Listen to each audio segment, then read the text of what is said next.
Pohon untuk Orang Miskin oleh Faiz Mansur, Ketua Odesa Indonesia.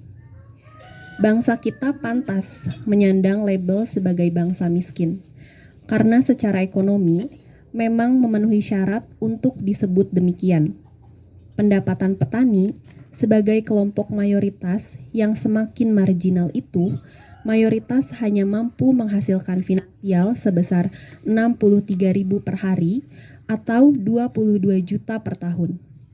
Mereka yang menghasilkan nominal ini adalah petani dengan kepemilikan tanah yang luasnya antara 0,5 hektar hingga 2 hektar. Di bawah itu, terdapat keadaan yang sangat memprihatinkan karena mayoritas petani sebanyak 72% hanya mampu menghasilkan pendapatan sebesar 17.000 per hari atau 5.300.000 per tahun. Mereka itu tetap disebut petani karena bekerja di sektor yang terhubung dengan pekerjaan pertanian. Biasanya, kepemilikan tanahnya rata-rata 1/4 hektar.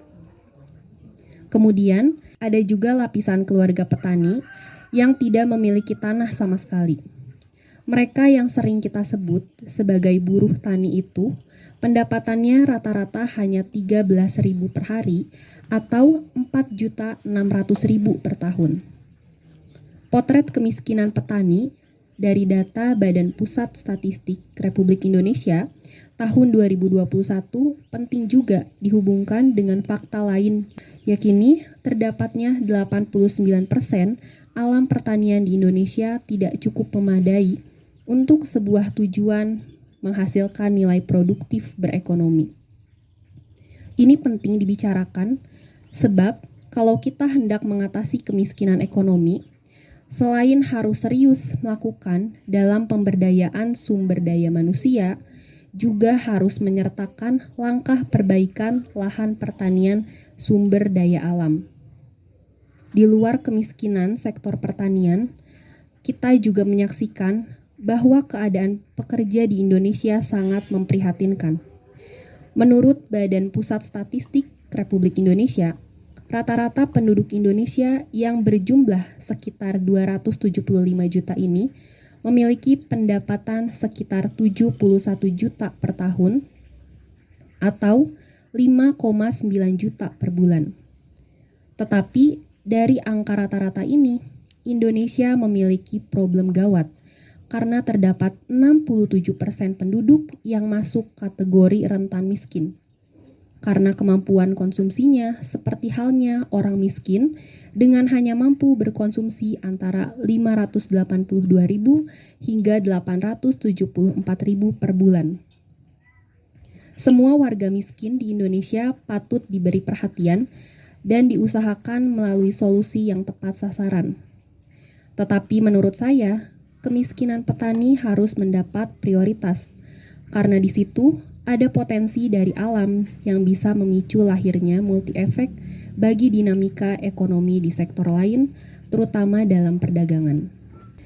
Pertanian di Indonesia adalah tempat penting bagi kelangsungan ekonomi yang oleh pemerintah sampai saat ini tidak pernah diperhatikan secara serius.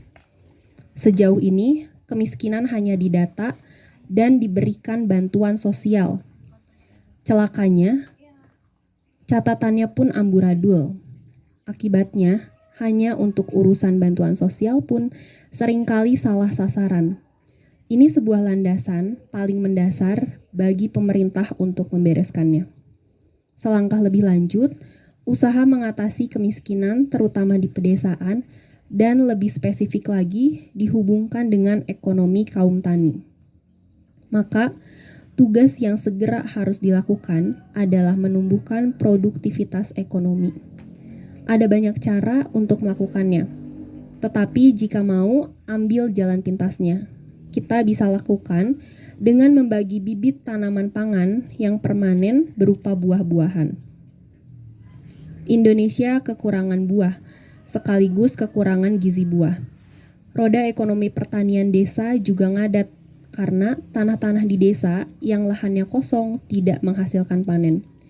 Perubahan iklim semakin tidak bersahabat untuk budidaya tanaman pangan kecil, sehingga kita perlu menumbuhkan tanaman besar, dan tanaman buah-buahan adalah solusi penting untuk gizi, peningkatan ekonomi, penciptaan pekerjaan dalam perdagangan, dan lebih hebat lagi, tanaman-tanaman buah itu akan menjadi solusi bagi masalah perubahan iklim.